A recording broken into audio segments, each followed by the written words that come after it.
নমস্কার বন্ধুরা, মেহুলির রান্নাঘরে সবাইকে স্বাগত। আজকে আমি তৈরি করব পনিরের কোরমা। তার জন্য নিয়ে নিয়েছি 200 গ্রাম পনির, কেটে নিয়েছি এইভাবে। পনিরটা আমি কড়াইতে তেল দিয়ে প্রথমে ভেজে তুলে নেব। আর একটা পাত্রে পনিরটা ভেজে নিয়ে একটা পাত্রে আমি একটু গরম জল, নুন আর চিনি দিয়ে রেখে দেবো। পনিরটা ভেজে আমি তার মধ্যে ভিজিয়ে দেবো, দিলে পনিরটা সফট হবে।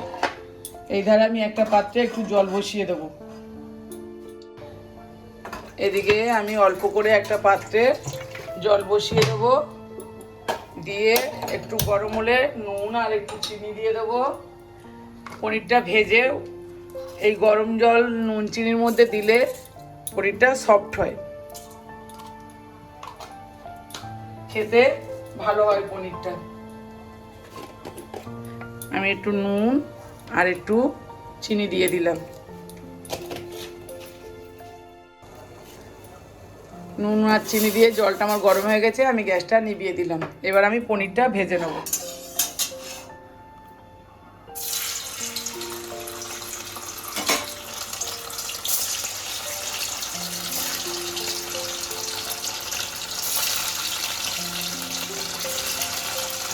সবসময় পনির ভেজে আর নুন চিনি দিয়ে একটু গরম জলে ভিজিয়ে দেবেন, পনিরটা খেতেও টেস্ট হয় আর সফট হয়।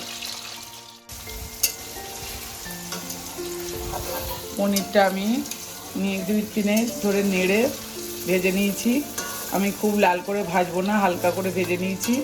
এবার পনিরটা আমি তুলে নেব।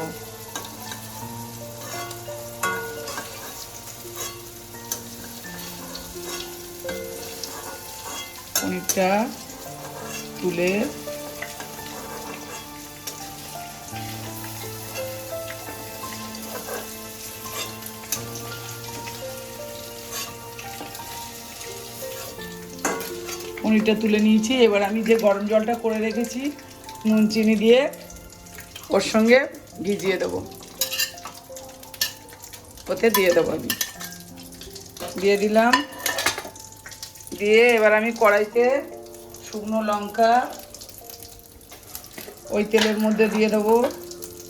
শুকনো লঙ্কা ফোড়নে, আর দেব গোটা জিরে আর তেজপাতা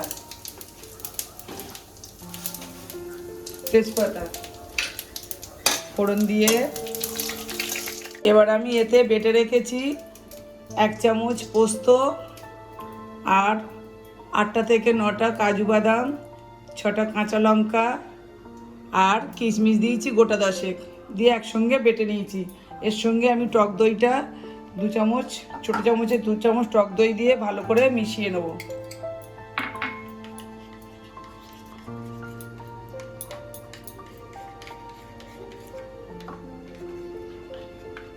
এটা মিশিয়ে এটা আমি দিয়ে দেবো, ফোড়নে ঢেলে দেবো। এবার এটা দেওয়ার সময় গ্যাসটা আমি একটু কমিয়ে রেখেছি, দই আছে, নাহলে দইটা ফেটে যাবে। এবার মশলাটাকে আমি মিনিট 2-3 ধরে ভালো করে কষিয়ে নেব। মশলাটা আমি মিনিট 2 কষিয়ে নিয়েছি। এবার এতে একটু দিয়ে দেবো চিনি,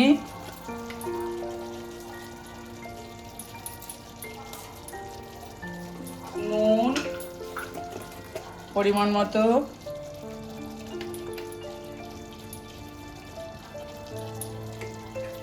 আর হলুদ দেবো একটু অল্প করে,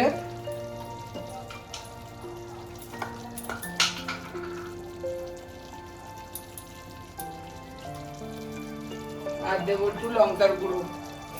কাঁচা লঙ্কা দেওয়া আছে, অল্প করে একটু লঙ্কার গুঁড়ো দেবো। দিয়ে এটাকে আবারও আমি কষিয়ে নেবো। আর আপনাদের একটা কথা বলে দিচ্ছি, আমি এটা নিরামিষ করছি, তাই আমি পেঁয়াজের বেরেস্তাটা দেবো না। আপনারা লাস্টে পেঁয়াজের বেরেস্তা দিয়ে আর নামিয়ে নেবেন। আমি যেহেতু নিরামিষ করছি, আমি পেঁয়াজের বেরেস্তা দেবো না বলেই আমি পেঁয়াজের বেরেস্তাটা তৈরি করিনি। আপনারা একটু বেরেস্তা করে লাস্টে নামানোর আগে দিয়ে দেবেন।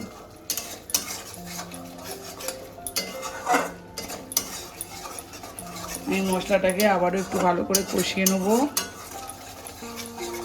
মশলাটা খুব সুন্দর গন্ধ বেরাচ্ছে।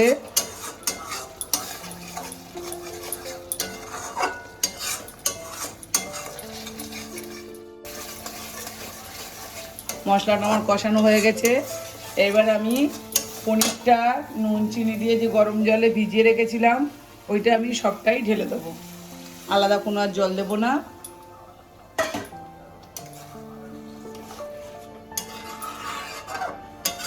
দিয়ে আমি এটা কিছুক্ষণ ফুটতে দেবো। দেখুন পনিরটা আমার হয়ে এসছে। আমি আর একটু ঝোলটা মেরে নেব, ঝোলটা বেশি রাখবো না। কত সুন্দর হয়েছে দেখুন পনিরটা। আপনারা এইভাবে একবার বাড়িতে করে খেয়ে দেখবেন পনিরের কোরমা, ভালো লাগবে। আর ভালো লাগলে একটা লাইক কমেন্ট শেয়ার করে দেবেন। নতুন বন্ধুরা সাবস্ক্রাইব করে পাশে থাকবেন। এবার আমি ঢেলে নেব। এবার আমি গ্যাসটা নিভিয়ে পনিরটা ঢেলে নেব।